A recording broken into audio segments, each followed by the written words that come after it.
Halo semuanya, selamat datang lagi. Nah, hari ini kita bakal ngomongin sesuatu yang keren banget.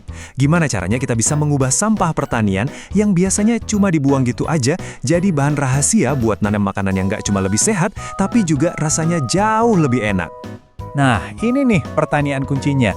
Apa benar sampah dari kopi pagi atau jagung rebus kita bisa jadi kunci buat pertanian masa depan yang lebih baik? Jawabannya, wah bisa jadi bakal bikin Anda kaget. Oke, kenalan dulu yuk sama jagoan kita, biochar. Anggap aja ini semacam arang super. Jadi biochar ini dibuat dengan cara memanggang limbah organik tanpa oksigen. Proses ini mengubah sampah jadi semacam spons yang kaya karbon, dan tanah suka banget sama benda ini. Inilah bahan ajaib yang akan kita bedah.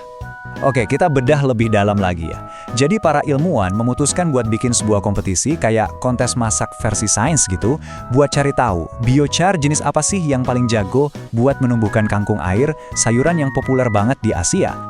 Di dapur kompetisi ini, kita punya 4 kontestan, dan masing-masing dibuat dari limbah pertanian yang sering banget kita temui. Setiap kontestan punya kekuatan supernya sendiri. Yuk kita kenalan satu persatu, dan kita lihat rahasia apa yang mereka simpan. Kontestan pertama kita, ampas kopi. Yep, sisa dari kopi pagi yang biasa kita buang. Kalau dilihat di bawah mikroskop, strukturnya itu mirip banget sama spons yang rumit. Nah, struktur spons inilah yang jadi kekuatan rahasianya. Dia punya area permukaan yang luas banget buat nahan air dan nutrisi. Selanjutnya, dari dunia coklat ada kulit kakao. Anggap aja dia ini kuda hitam yang tangguh di kompetisi ini. Dengan pori-pori yang dalam, dia menyimpan cadangan nutrisi yang bisa jadi bakal bikin kejutan buat kita semua. Nah, yang ini keren banget. Kontestan ketiga kita, tongkol jagung. Lihat deh, struktur mikroskopisnya itu rapih banget, teratur, hampir kayak sarang lebah yang sempurna. Apa jangan-jangan kerapihan ini yang bakal jadi kunci kemenangannya? Dan penantang terakhir kita, kayu kelengkeng yang asalnya dari dahan-dahan pohon yang dipangkas. Strukturnya padat dan kokoh dengan pori-pori super halus yang hampir mirip sistem peredaran darah di tanaman itu sendiri. Ini desain yang dibikin langsung oleh alam. Jadi, sebelum pertandingannya mulai, kita intip dulu spek masing-masing. Setiap kontestan punya jagoannya. Ampas kopi paling tinggi kandungan nitrogennya. Kulit kakao kaya akan kalium. Tongkol jagung punya ruas permukaan paling gede. Dan kayu kelengkeng paling juara di kandungan karbon dan kalsium. Panggungnya udah siap, kira-kira mana yang bakal menang? Apa nitrogen buat pertumbuhan, kalium buat kekuatan, atau luas permukaan buat penyerapan? Pertarungan akan segera dimulai. Dan inilah dia, acara utamanya. Para ilmuwan ini melakukan eksperimen penanaman selama 30 hari penuh buat membuktikan biochar mana yang paling hebat dalam menumbuhkan kangkung air. Biarkan pertarungan dimulai. Dan ini bukan sekedar coba-coba di kebun belakang rumah loh. Para peneliti merancangnya dengan sangat teliti.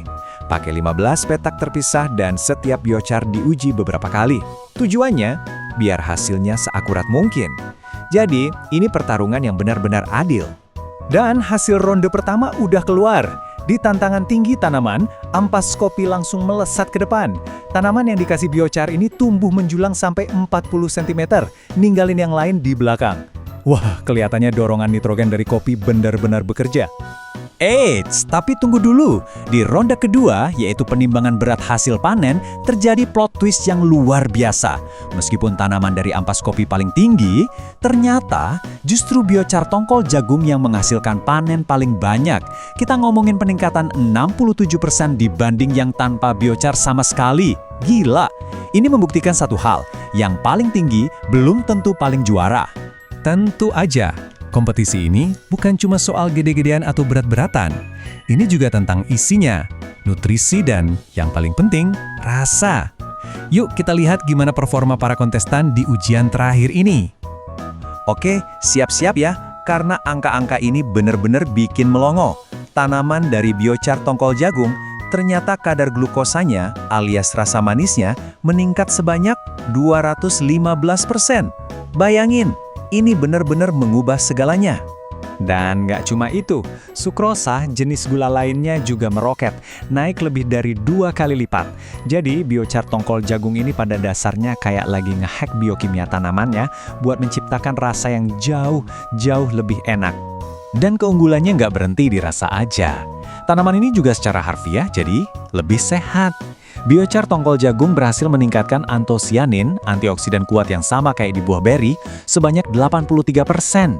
Jadi, kita dapat sayuran yang lebih manis plus lebih bergizi. Luar biasa. Dan ini dia putusan finalnya langsung dari para juri ahli.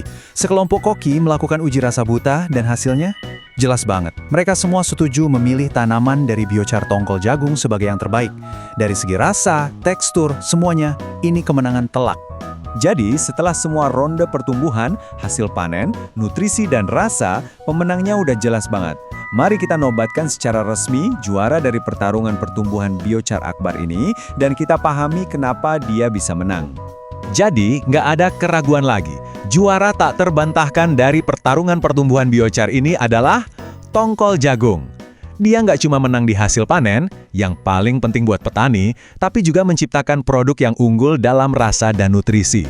Ini namanya menang di semua lini. Jadi, apa sih resep rahasianya? Sebenarnya cukup simpel. Struktur mirip sarang lebah dari tongkol jagung itu menciptakan rumah yang sempurna di dalam tanah. Dia bisa menahan lebih banyak air dan nutrisi yang bikin tanamannya nggak cuma tumbuh subur, tapi juga bisa fokus mengalihkan energinya untuk menciptakan gula dan rasa yang enak. Ini bukan cuma soal ngasih makan tanaman, tapi menciptakan ekosistem yang sempurna buatnya. Oke, sekarang kita coba lihat dari sudut pandang yang lebih luas. Apa sih arti semua ini di dunia nyata? Karena ini lebih dari sekedar soal kangkung yang lebih enak. Inilah kenapa ini semua penting banget. Eksperimen ini membuktikan sesuatu yang revolusioner. Kita bisa menciptakan sistem pangan yang lebih cerdas dan berputar. Apa yang selama ini kita sebut limbah pertanian, itu sebenarnya bukan sampah. Itu adalah emas tersembunyi. Sebuah sumber daya yang menunggu untuk diubah menjadi makanan yang lebih bergizi, lebih ramah lingkungan, dan ya, jauh lebih enak buat kita semua. Dan ini ninggalin kita dengan satu pertanyaan terakhir yang bikin kita mikir. Kalau kita bisa mengubah sisa tongkol jagung menjadi sayuran yang lebih enak, kira-kira sampah apa lagi di luar sana yang sebenarnya menyembunyikan potensi rahasia untuk membuat dunia kita jadi lebih baik?